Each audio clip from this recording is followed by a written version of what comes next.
ودي لسه ورزق التكبير ويل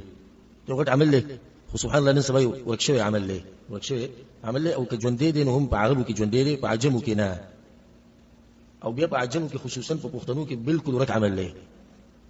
شاو تخولني يوا وكشاو تخولني بيبقى عمل كل كل شرم ورسي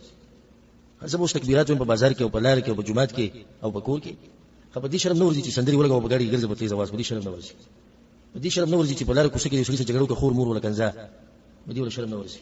بدي شرم نور دي چې پردي جنيو زنانه روانه دا وغه ته ګوره بدي ولا شرم نور دي بدي شرم نور دي چې ټي وي ته وډیش نهسته فلمونه سندري ډرامي د خزي په خوا کې د بچو په خوا کې د خويندو میاندو په خوا کې ګوري بدي ولا شرم نور دي او د رسول صلی الله علیه وسلم طریقه ته بیان کړه نو بیا د شرم ور دي دا څنګه چل کو دا ورکشي سنت ورکشي نو تکبیر په دې ورځو کې په دوه قسمه یاد ساتي یو مطلق یعنی عام اوقات کې به یو مقید هغه چې پرځو منځنه بعد به نو تکبیر په دوه قسمه دی او دا یاد ساتي یو مطلق عام به جمعات کې لار کې کوڅه کې کور کې بازار کې هر ځای کې او دوی مقید دی چې هغه صرف د پرځ منځنه بعد وي مطلق تکبیر شروع کیږي د اولنی شپې د ذوالحجې کم تکبیر شروع شو مطلق سحر مو مقام مو بازار کې مو بلار کې مو کوڅه کې مو جمعات کې مو هر ځای کې وای او عبد الله بن عمر او ابو هريره رضی الله عنهم دی بازار ته وته او دا تکبیر به زور وي نو خلکو ته تکبیر راځي نو به بغویم وي در اصحاب کرامو طریقه مقید تکبیر شروع کیږي کوم چې منځنه بعد دی هغه شروع کیږي د عرفات د ورځې د سحر نه عرفات ورځ کوم یو تاریخ دی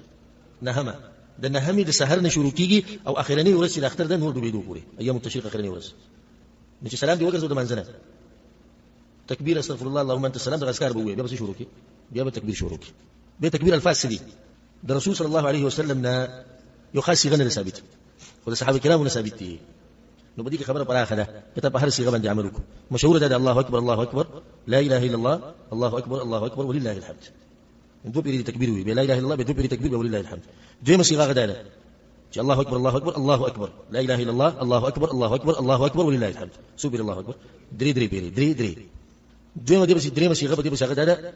الله اكبر الله اكبر الله اكبر لا اله الا الله الله اكبر الله اكبر ولله الحمد سفر اول كده ريشو بيت وشو